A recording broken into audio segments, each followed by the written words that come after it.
daquilo que eu vivi, já tinha colocado. Porém, foi uma palavra que eu quero ministrar para o Senhor, então eu vou tentar ser breve, né? Porque o Senhor colocou já faz alguns dias essa palavra no meu coração e eu até tinha ali escolhido outra, mas não consegui fugir daquilo que o Senhor colocou no meu coração. Então é melhor obedecer, né? Obedecer ao Senhor. Irmãos, aqui já estive contando, né? Um pouquinho do que eu passei por esse período que eu estive ali internada, e como, né? Eu já contei algumas coisas. E aquilo que o Senhor fizer eu lembrar, eu vou falar para a igreja nessa noite, porque eu sou um milagre. Como o irmão Ram falou, esse projeto aqui não faliu. Esse projeto ainda tem vida. Ainda tem vida aqui. Tem vida aqui, porque assim o Senhor quis. Assim o Senhor ordenou. Amém? Então, irmãos, na verdade, tudo aconteceu há muitos anos atrás, né? Eu vinha sofrendo de diversos ataques. Até eu pensava assim que podia ser espiritual, mas o nosso corpo, ele às vezes sofre. E teve momentos na nossa vida que só eu e meu esposo passamos dentro de casa, né? Quantas vezes ao levantar, né, amor, eu não conseguia colocar meus pés no chão. Quantas vezes eu tinha que acordar já catando remédio para poder ir trabalhar? Quantas vezes, lá no trabalho, já tinha tomado de manhã, tomava lá no trabalho, tomava para dormir. E quantas vezes eu cheguei aqui, irmãos, chorando por dentro de dor e sorrindo. Muitas vezes você não observa quem está do teu lado, a realidade que ele está vendo. E às vezes nem é para observar mesmo, porque a gente tem muitas vezes que contar para Deus, né? E não passar testemunho aqui, né? Mas sim testemunho. E eu não contava, irmãos. De vez em quando eu contava para as irmãs, uma queixa aqui, outra queixa ali. Mas não passava aquilo que verdadeiramente eu vivia. Só nós dois sabíamos o que eu sofria. Durante anos, irmãos, anos mesmo. Até, como digo assim, eu digo para mim mesmo, foi um relaxo, né? E no decorrer desses anos aí, chegou em novembro do ano passado, no começo de novembro, de tanto tomar remédio, né? Houve sugestão para mim, por que você não faz uma bariátrica? Né? Você vai eliminar um monte de problemas na tua vida. Além de baixar o peso vai te trazer uma nova vida, uma nova, né, disposição, e vai eliminar um monte de problemas que eu tinha, já que era diabetes, era colesterol, era um monte de coisa. Meu corpo estava todo inflamado. Era só remédio mesmo. Eu pensei assim, sabe? Falei, bom, aí fui lá na internet, antes de ir no médico, né? É errado, não faço isso. Fui lá na internet, pesquisei vários e vários dias e fiquei pesquisando. Até que resolvi, né? Dar entrada no processo. Aí fui lá na clínica e pedi caminhamento, a moça me deu um monte de exames para fazer, diversos médicos que eu teria que passar, além do cardiologista, nutricionista, psicólogo, né? E foi diversos médicos. E todos os médicos, irmãos, que eu comecei a fazer em novembro, o cirurgião seria um último, porque na verdade ele só ia pegar tudo pronto já. Se os médicos fizessem ok, estava ok para ele, porque ele só ia operar, né? Porque tinha passado por diversos médicos e estava tudo ok. Mas antes de ir no médico, eu falei para o Senhor, eu quero. E se o Senhor quiser, nós queremos. Então, Senhor, se o Senhor quiser, começa a mover, vai dar tudo certo. E eu fui no primeiro médico, e fiz acompanhamento com psicólogo, e ele deu laudo que estava lá, fisioterapeuta, tudo. Fiz exame, fiz endoscopia por dentro, ecografia abdominal, para ver se estava tudo certinho. Não tinha problema. Aí marcaram minha cirurgia, que foi dia 27 de junho. Quando chegou dia 27 de junho, a Tereza Capruna foi toda solidão. Era 1h30, 2 horas. Acho que no máximo 3 com o período da observação que eu teria que ficar ali, no centro cirúrgico. Foi 2 horas e meia, não precisa alarmar ninguém, não alarme ninguém, não fale para ninguém. É nosso assunto, deixa só nós. Né? Tanto é que eu comentei com algumas pessoas que eu ia fazer uma cirurgia, perguntar, mas cirurgia do quê? Né? Eu estava com medo, irmãos, porque você vai fazer uma bariátrica, daí começa a te analisar, mas ela está batida, ela está assim. Não é verdade? A gente olha uma pessoa e sabe, já começa a analisar. E como eu achei que seria uma coisa tão simples, e é simples, eu falei assim, não, eu vou lá e já bate e volto, vou lá e já volto. Não foi bem assim, né? E nesse período que eu entrei lá, só deu tempo de eu entrar, nem me despedir direito da Bruna, que a gente já nos levaram para o quarto, onde eu me troquei, e daí já veio o enfermeiro, vamos que está tudo pronto para o centro cirúrgico, não pode demorar. Aí eu já deitei, ela nem se despediu, né, porque foi indo já, né? Cheguei lá, eu conversei com a instrumentista, e para ver, eu só tinha visto o Dr. Lucas uma vez só. Aí quando ele estava sentado, né, deitado, e olhando para uma mulher, que era instrumentista. Tinha mais gente lá que eu não consegui ver. Conversando. Deitada ali, ele, oi, dona Tereza, tudo bem? Está me ouvindo direitinho? Ele, tô. Sabe quem eu sou? Isso daí, a moça já estava aplicando sedativo.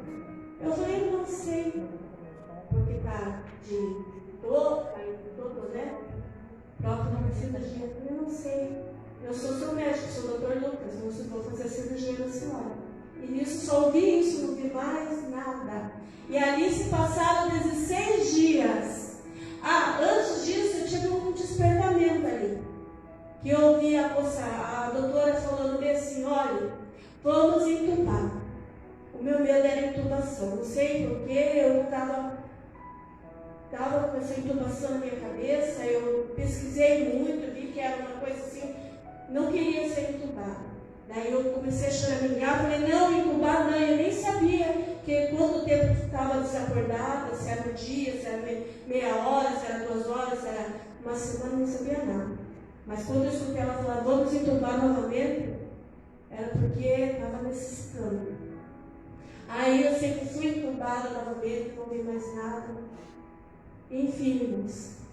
Nesse período aí, muitas pessoas questionaram a minha vida, sabe? Pessoas que falaram assim, por que ela vai operar?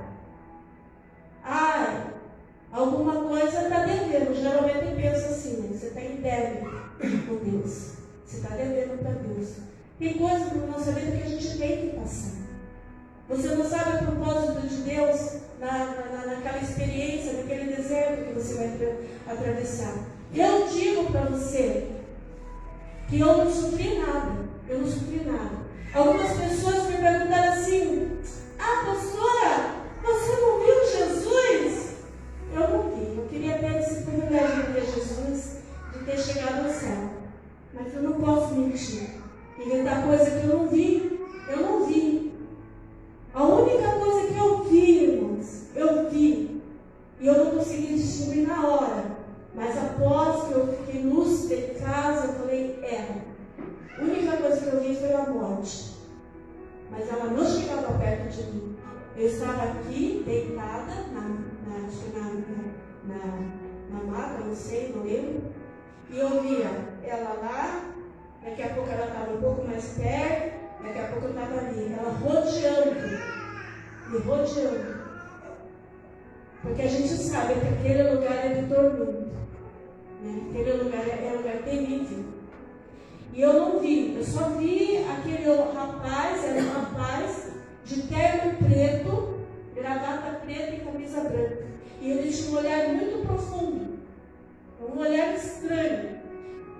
Não consegui distinguir. Depois que eu fui para casa, que fui lembrando de muitas coisas, eu saí assim meio atordoada, não lembrava de muita coisa, meia, né, tudo bagunçado. Eu não consegui distinguir, mas em casa eu observei, porque como poderia estar uma pessoa na UTI de terno? Primeiro, de terno. Eles, quando iam me visitar lá, eles estavam com touca, com luva, com máscara. Era muita proteção ali naquele lugar. E como que aquela pessoa ia poder estar ali de terno me visitando? Não era comum. Era a morte.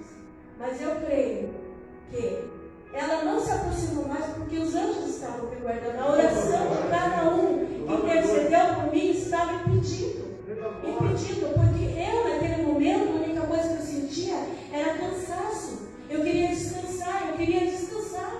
Eu me sentia muito cansado. Até quando começaram a tirar o sedativo, que eu comecei a escutar, ele falando comigo, a Bruna, o André, entendeu? Eu ficava assim, pensando assim, onde eu estou? Totalmente, né, bagunçada, não conseguia. E muitas vezes, irmãos, eu tive aqui o testemunho que tem que dar a eles, porque eles viveram cheio de terror. A Bruna chegou lá uma vez, a Bruna e a Júlia chegou, e ele também. Eu estava soltando sangue pela boca, pelo nariz, né?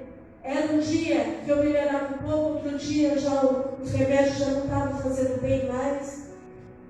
Então, eu digo para você que todos nós temos que passar por um processo.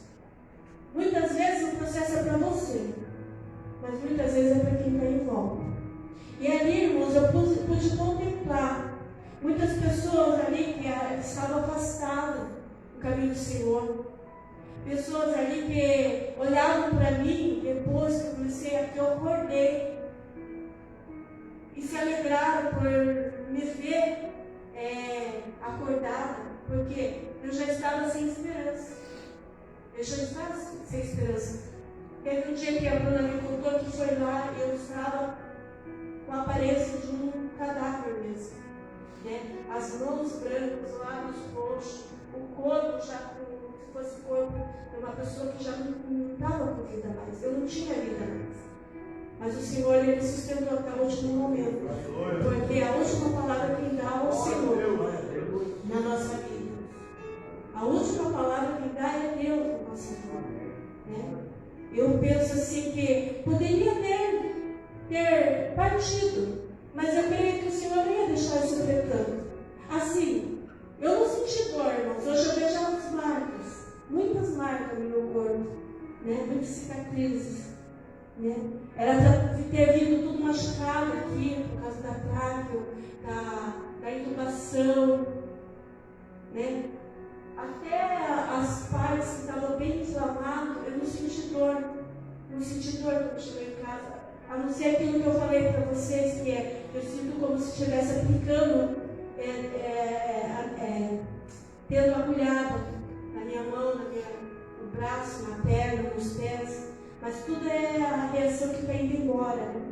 Eu penso assim que o Senhor não ia permitir eu sofrer nada disso, se não tivesse um propósito. E muitas coisas o Senhor ainda vai revelar ainda. Muitas coisas que eu não lembro, que o Senhor vai revelar. Porque nós temos que ter a consciência que uma folha não cai da árvore se o Senhor permitir.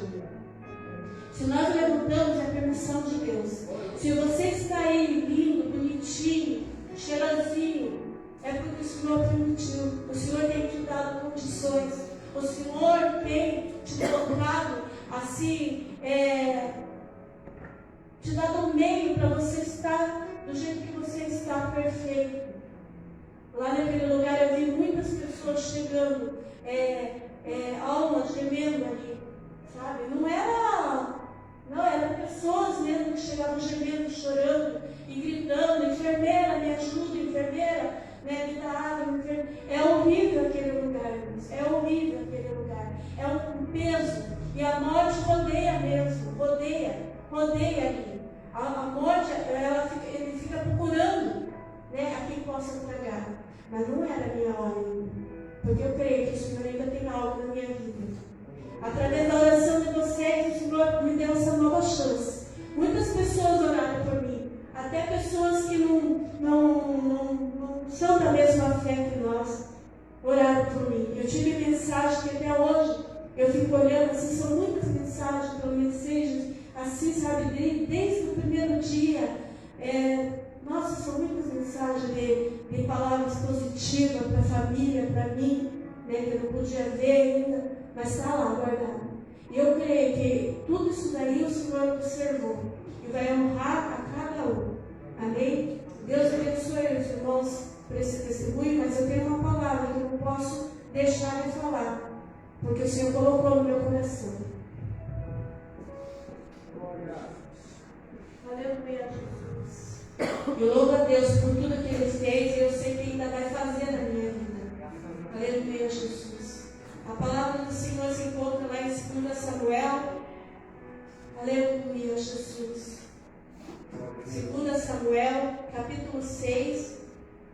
Vamos ler versículo 12. Amém? Até onde o Espírito Santo tocar no coração. 2 Samuel, capítulo 6, versículo 12. Eu estou com meu coração muito alegre e feliz. Se eu pudesse soltá-lo na presença do Senhor. Porque foi uma chance. Como eu falei no domingo que eu estive aqui, que a cirurgia seria para segunda-feira, eu me economizei a adoração. Aleluia. Nós vamos falar um pouquinho de adoração. Aleluia. Glória a Deus. Aleluia. 2 Samuel, capítulo 6, versículo 12, diz assim a palavra do Senhor. E disse ao rei Davi: Senhor, o Senhor tem abençoado a família de Abed-edom e tudo que ele possui, por causa da arca de Deus.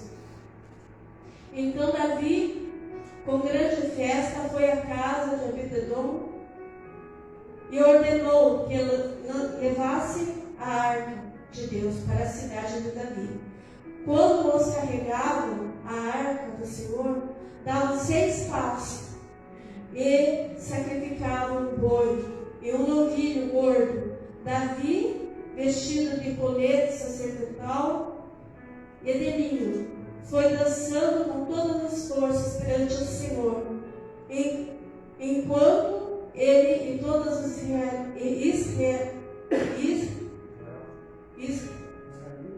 israelitas, estou um pouco nervosa, perdoe, levavam a arca do Senhor ao som de gritos, de alegrias e trombetas. E aconteceu que, entrando a arca do Senhor à cidade de Davi, Mical, filha de Saul, observava de uma janela, e ao ver o rei Davi dançando e celebrando perante o Senhor,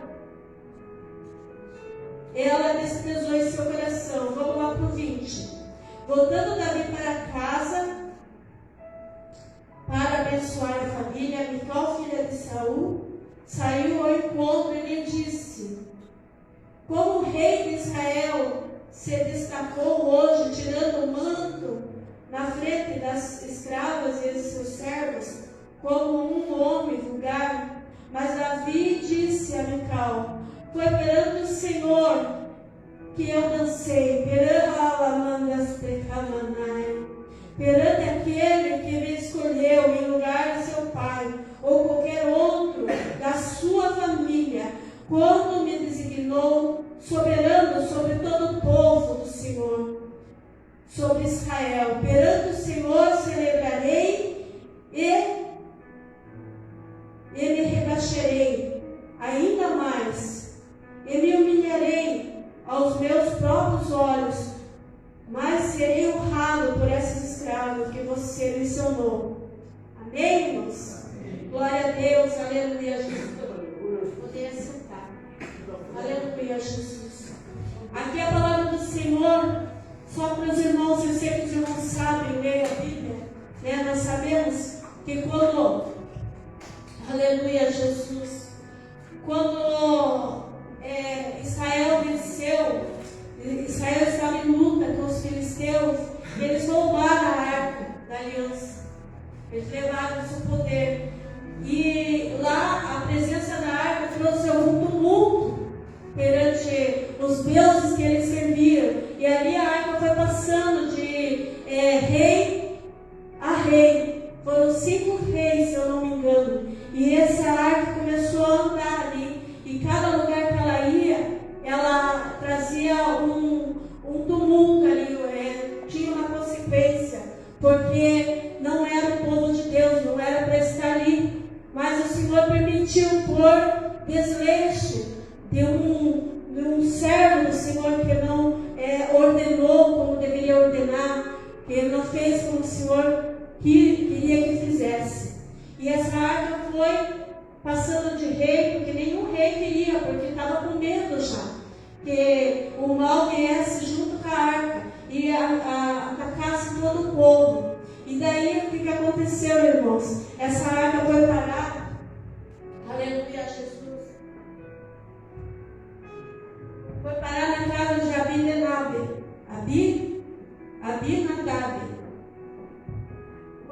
Durante 20 anos, irmãos, 20 anos essa arca ficou na casa desse, acredito eu que deveria ser da linhagem de um levita, né? Eu li qualquer coisa semelhante que falava que ele era.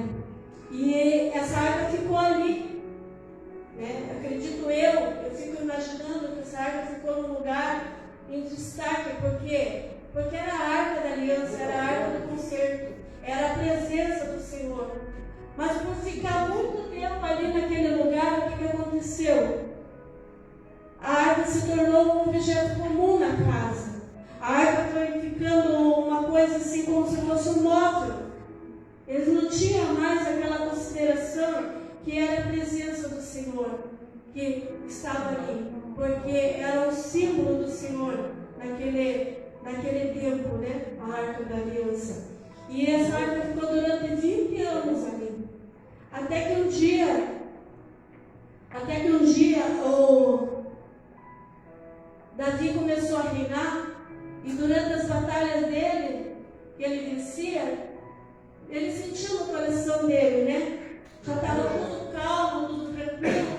Então ele sentiu no coração dele: vou trazer a arca para o povo de Israel, porque é aqui que ela tem que ficar. É a presença do Senhor, né? Simbolizava a presença de Deus, né? Então a arca tinha que ficar com os israelitas, né? Então não tinha outro lugar melhor para a arca ficar senão com eles. Ele decidiu trazer a arca para perto. E o que aconteceu, irmãos? Essa arca, a intenção era boa de Davi. Porém, houve coisas ali que não deveriam acontecer. Da mesma maneira que ficou na casa do levita lá, durante 20 anos, ele não teve tanto cuidado. Foi assim que foi para trazer a arca. Eles colocaram a arca numa carruagem de boi, né?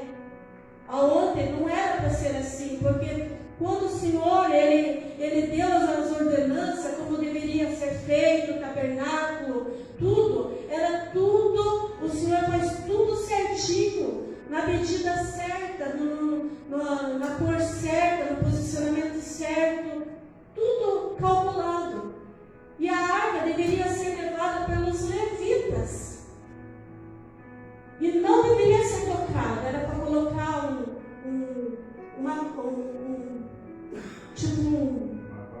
uma vara, né? Tem um nome específico para essa vara, era cedro, se não me engano. É o nome da espécie da madeira.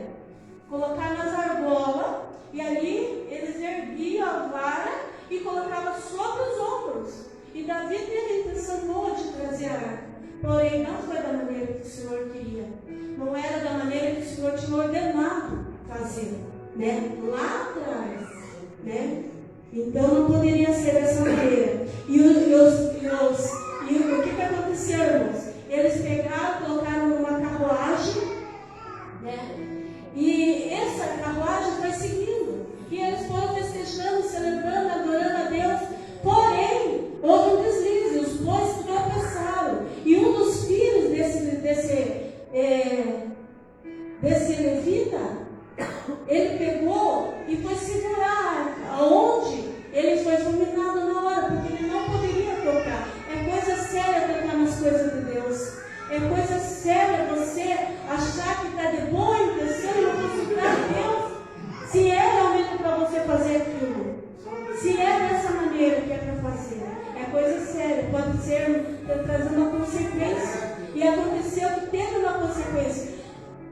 Automaticamente, nele tocar a arca, ele foi fulminado.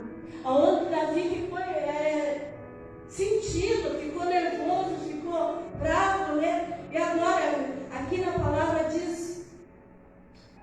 assim que o Senhor, Davi ficou contrariado, porque o Senhor, na sua ira, havia fulminado Uzá. Até hoje, aquele lugar se chama Perazuzá. Naquele dia, teve Davi medo do Senhor e perguntou: como vou conseguir levar a arca do Senhor? Como vou conseguir levar a arca do Senhor? Por isso ele desistiu de levar a arca. Mas aí ele teve uma notícia. Porque quando a arca quando aconteceu isso daí, do Uzá ser fulminado, levaram a arca para... Aleluia, Jesus. Ajuda a igreja. Aleluia. Obed-edom. Aleluia. E essa arca ficou por 3 meses lá. E daí ele teve uma notícia que tudo ia bem na casa de Obed-edom. Tudo ia bem, a sua família, seu gado, a sua vida financeira, tudo ia bem. Porque com certeza, esse Obed-edom, ele sabia o que ele tinha trazido para dentro de casa. O Senhor, como a gente sabe, Ele conhece muito mais do que nós vemos. Talvez ele chegava bem assim, na arca, né? Queria tocar, mas não tocava. Tinha cuidado. Aí pensava assim, mas se eu der só uma olhadinha dentro da arca, né? Ver a vara, ver o pão lá, o maná, né? Só uma olhadinha. Não posso, porque eu não posso tocar. É sagrado. Ele tem um zelo. E daí o Senhor, como Ele é soberano sobre todas as coisas, Ele começou a abençoar a casa de Obed-edom de uma maneira que tudo ia bem, tudo frutificava, tudo ia bem, os filhos dele, a família dele, os rebanhos dele, tudo ia bem na casa dele. Aleluia, Jesus. E aquilo ali aconteceu, irmãos, que Davi começou a saber dessa notícia. E falou, eu vou ter que trazer, mas com certeza ele foi procurar saber a maneira certa de trazer. Quando ele começou a planejar isso, já se reuniu, né, todos os soldados israelitas, ele colocou de uma maneira diferente. A cada passo que ele dava, ele sacrificava o Senhor. Cada 6 passos, ele sacrificava, ele dançava. E o que acontece, irmãos? Quando isso daí, ele vai entrando na cidade, o que acontece? A sua mulher vê ele celebrando o Senhor de uma maneira extravagante. Eu acredito, como eu falei esses dias atrás aí, que Davi, ele tinha um quê com Deus, né? Ele era queridinho do pai. Que ele errava, mas quando ele errava, ele se derramava na presença do Senhor e pedia perdão. Mas aquele perdão não é aquele perdão, o meu Deus perdoa e daqui a pouco eu vou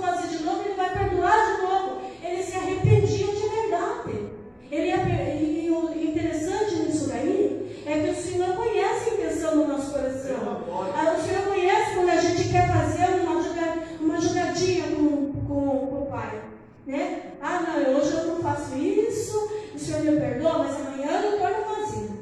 Né? Eu não penso que eu vou fazer amanhã, mas amanhã no vigília eu faço. Né? E o Davi não, quando ele se arrependia.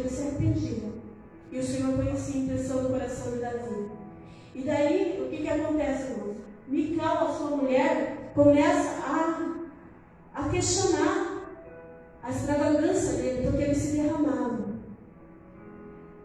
O que eu quero dizer com isso daí, irmão, nessa noite? Eu não sei de que maneira você tem atraído a presença do Senhor. Agora o Senhor que vai falar. Eu não sei de que maneira você tem atraído a presença do Senhor para a tua casa. Eu não sei como você tem feito para chamar a atenção do Senhor na tua vida. Mas tenha certeza de uma coisa, que nós precisamos atrair a presença do Senhor. Nós temos que chamar a presença do Senhor para a nossa casa. Nossa casa aqui, ó, dentro de nós. E não é de qualquer maneira que você vai atrair a presença do Eterno. Não é de qualquer maneira que você vai se chegar à presença do Rei. Você tem que quebrantar o teu coração. A tua adoração tem que passar nesse teto. A tua adoração tem que chegar até a presença do Eterno. A tua adoração tem que mover alguma coisa, sair do natural.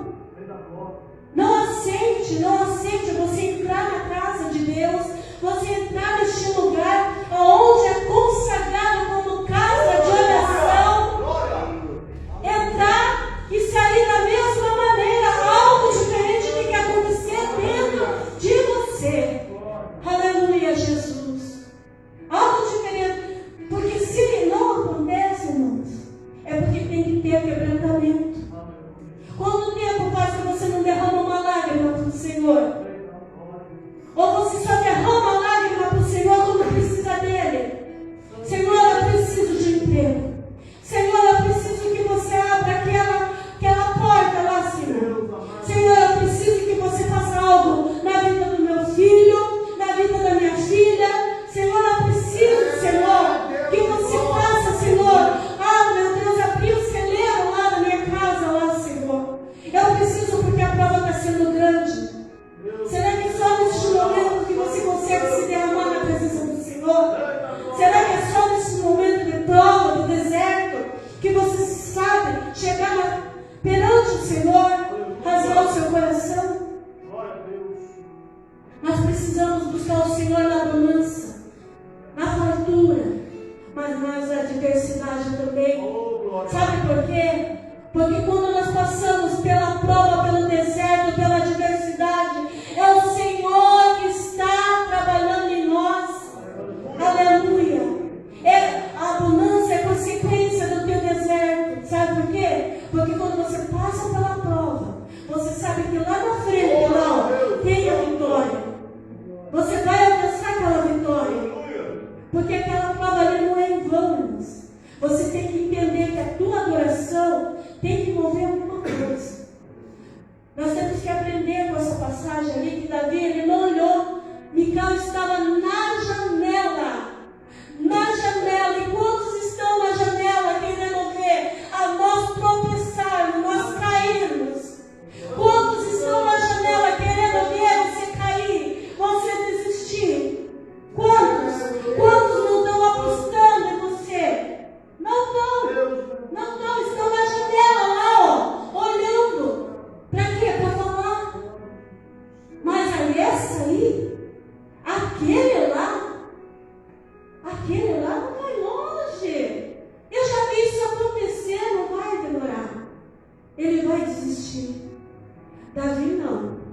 Davi, ele falou, se é possível, eu vou humilhar mais ainda. Eu vou me rasgar mais ainda perante o Senhor. Porque o Senhor, Davi sabia o Deus que ele servia, conhecia, já tinha provado. Uma vez que você tem a liberdade do Senhor e provar dele, você nunca mais vai querer se abandonar a Deus. Você nunca mais vai querer sair da presença do Senhor. Sabe por quê? Porque nós vamos entender que é Ele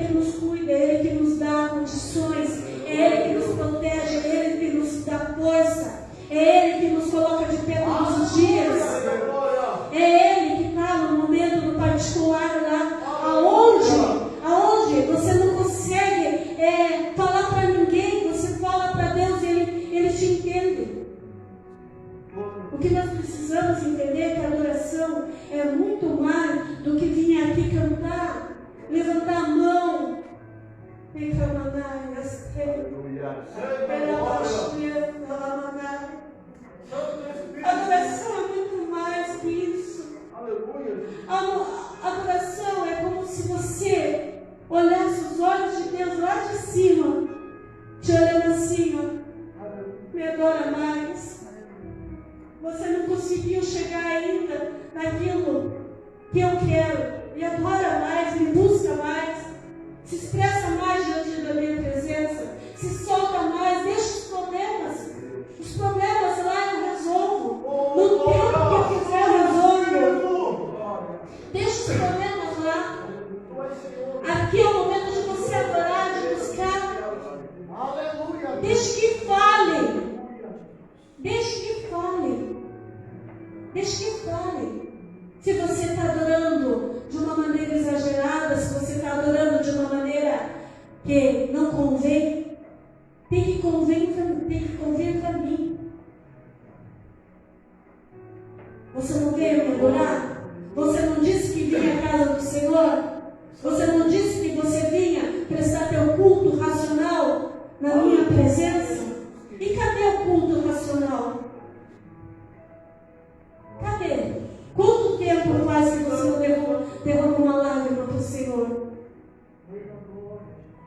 Hoje em dia, nós ficamos secos perante o Senhor. Agora, quando as coisas apertam, aí dói, aí choramos, né? Mas o Senhor, Ele quer muito mais que emoção. Ele quer muito mais que você busque Ele em todos os momentos. Não só nos momentos difíceis, mas nos momentos alegres da tua vida. Glorificando no pouco que você às vezes está. Aleluia, Jesus. Glória a Deus. E Davi, ele não mediu expressão, tanto no seu corpo como na sua voz, eu creio, cantando, adorando e levando a arca para o lugar onde era para ser colocado. Hoje, nós temos o privilégio de estar na casa do Senhor, porque uns queriam e não puderam, outros podiam e não quiseram. Vocês estão entendendo? Deus amado, aleluia. Uns queriam e não puderam vir. Outros podiam estar aqui, mas não quiseram. Não quiseram a presença. Não quiseram a presença do Senhor. Mas hoje nós temos o privilégio de estar na casa do Senhor e adorar Ele. Aleluia. Adorar Ele porque Ele te trouxe aqui nesta noite. Talvez vocês pensavam assim que ia ser uma pregação de explosão. É só para entender que a gente tem que sempre buscar adorar mais. Se você adora mais. Se você busca mais. Se você tem o desejo de fazer algo para o Senhor, faça com mais zelo. Mais zelo. 3 meses ficou na casa de Obed-edom. Acertei o nome dele agora, né? Estava ali, Moisés. 3 meses, irmãos. Agora chegou no ponto que eu queria falar. 3 meses. E houve bonança na casa de Obed-edom. Seus filhos foram bem, sua colheita foi bem, tudo prosperou. Nós temos 3 meses para terminar o ano. 3 meses. Outubro, novembro, dezembro. Dá tempo. Dá tempo de rasgar o coração. Fazer igual Davi. Dá tempo de rasgar o coração e fazer algo para Deus. Dá tempo de você se expressar de melhor maneira iniciando para o Senhor. Dá tempo, irmãos. Dá tempo de fazer a diferença, como Davi fez. Sem olhar quem está na janela. Não olhe, não preste atenção nisso. Esqueça quem está na janela te olhando. Não olhe. Deixe que olhem, deixe que falem. Não preste atenção nisso. 3 meses para você realizar aquilo que você prometeu para o Senhor lá no dia 1º de janeiro. Se é que você teve, é o particular com o Senhor. Falou para o Senhor, não, Se eu amo você. Sim, vou fazer. Fez um projeto. Se você fez um projeto e já concluiu, amém. Se você fez um projeto e não concluiu, ainda dá tempo. Tem 3 meses para o Senhor restaurar a tua casa, restaurar o teu casamento, restaurar a tua vida financeira, a tua vida amorosa, restaurar a vida dos teus filhos, restaurar a tua dispensa, restaurar o teu trabalho, restaurar a tua vida. E você ser abençoado pelo Senhor. Tem 3 meses para você buscar isso. Busque a presença. Faz como Ele. Tenha zelo em tudo aquilo que o Senhor tem colocado em tuas mãos, nas oportunidades que o Senhor tem te dado. Porque não é para qualquer um. É só para os escolhidos. É só para os escolhidos. Se você quer ser escolhido, aí é o momento certo. Busca a presença do Senhor. Fala com o Pai. Atrai a presença do Senhor para perto da tua casa, perto de você. E vamos ver o que vai acontecer. Vai ter mudança. Vai ter testemunho na casa do Senhor. Aleluia, Jesus. Glória a Deus. E deixa as Mical falarem. Deixa especularem a tua vida à vontade. Mas tenha certeza que o teu coração está reto diante do Senhor. Aleluia. Procurando fazer as coisas certas perante o Senhor. Sempre perguntando: Senhor, é da tua vontade? É da tua vontade? Amém. Se não for da vontade do Senhor, nem faz. Mas eu creio que o Senhor vai trabalhar nesses 3 meses. Eu proponho você fazer um propósito com o Senhor ainda de 3 meses. Aleluia. Eu vou além ainda. Faça um propósito com o Senhor. Se nada aconteceu até a data de hoje, faça um propósito. Esses 3 meses de busca. E vamos ver se as bênçãos que aconteceram na casa de Obed-Edom não vai acontecer nas nossas casas também. Amém? Você crê? Você crê? A tua fé alcança. Esse propósito é coisa séria, irmão. Não estou falando de brincadeira, não. Estou falando assim, ó, é o desafio de buscar a presença. O que tem tirado a tua paz? O que tem tirado o teu sossego? Ou até mesmo o que você quer para você até o final do ano que você não conseguiu ainda realizar? O Pai está aqui ainda. O Pai ainda quer abençoar todos nós. E esse desafio vai ficar para quem quiser. Eu preciso atrair a presença do Senhor para a minha casa. Não só na minha casa aqui, ó, como na minha casa lá. Eu preciso das bênçãos do Senhor. Eu preciso que o Senhor abençoe minha casa, minha família, meus filhos. Eu preciso. E eu me proponho a buscar o Senhor. Tem 3 meses ainda para o milagre se concretizar.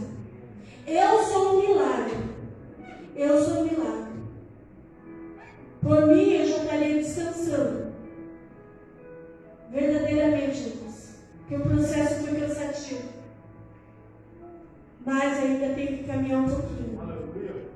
E ainda dá tempo de fazer a diferença. Amém? Esse desafio fica para você, meu irmão.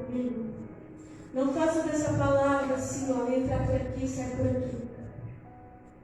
Chega na tua casa e veja a experiência que o Senhor me teve de fazer as coisas de qualquer maneira, na empolgação, e depois fazendo as coisas na maneira certa. O que acontece? Deus sempre vai honrar os seus quando nós procuramos fazer tudo de acordo com a vontade do Pai. Amém? Se coloque de pé esta noite. Deus é fiel. Aleluia, Jesus. Grande Senhor. Senhor, meu Deus, meu Pai. Aqui estou, Senhor. Para a tua igreja, Senhor. Meu Deus, querido e santo.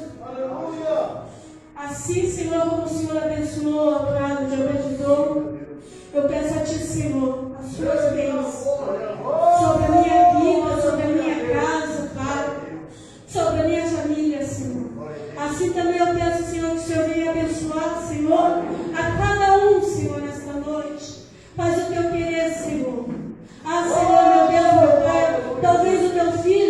Senhor, entrou aqui desanimado, entristecido.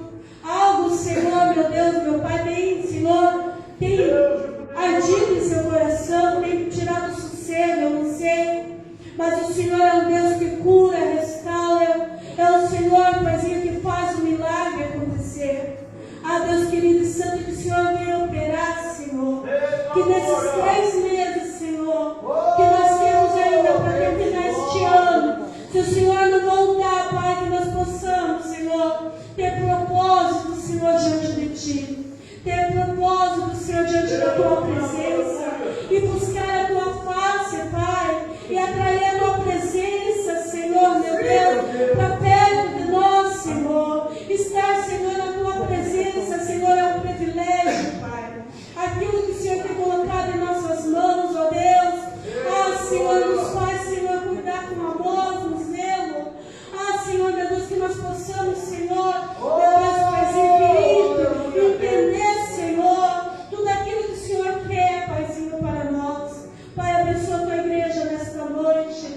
Abençoa Teu filho, Paizinho querido. Amanhã, segunda-feira, Senhor, muitos vão trabalhar. Muitos, Senhor, meu Deus, vão estar, Senhor, meu Deus, à busca de um trabalho. Meu Deus, eu não sei, ó Pai. Mas o Senhor é sabedor de tudo, Pai. Vai, Senhor, na frente. Abençoa Teus filhos, Pai. Ajuda cada um, Senhor, nesta caminhada. Ajuda, Senhor, Teus filhos a andar, Senhor, meu Deus, meu Pai, nos Teus caminhos, Pai. Aqueles que estão abatidos, entristecidos, Pai, por algum motivo, não sei. Oh, Deus querido, Pai, o Senhor é um Deus que sara, Senhor, as feridas profundas. Ah, Senhor, meu Deus, o Senhor, Pai, que coloca aquele pau, Senhor, que cura, Pai. Ah, Senhor, que nada deve entrar no nosso coração, ó Pai, a não ser, Senhor, o Teu amor, meu Deus. Ensina-nos, Senhor, a amar uns aos outros, Senhor, não um amor fingido, mas um amor verdadeiro, Senhor. Ensina-nos a olhar um para o outro, Senhor, com um olhar de compaixão. Ah, Senhor, assim como o Senhor Jesus olhou naquela cruz, Senhor, meu Deus, para aqueles que estavam ali ao seu lado, Pai. Olhou com compaixão, Senhor, e deu a salvação para um deles. Oh, Deus querido e santo, meu Deus, meu Pai, que o Senhor possa, Pai, abençoar ricamente, grandemente, Pai, as nossas vidas, Senhor. Ah, Senhor, assim eu te louvo nesta noite e te glorifico, Senhor, por tudo, Pai.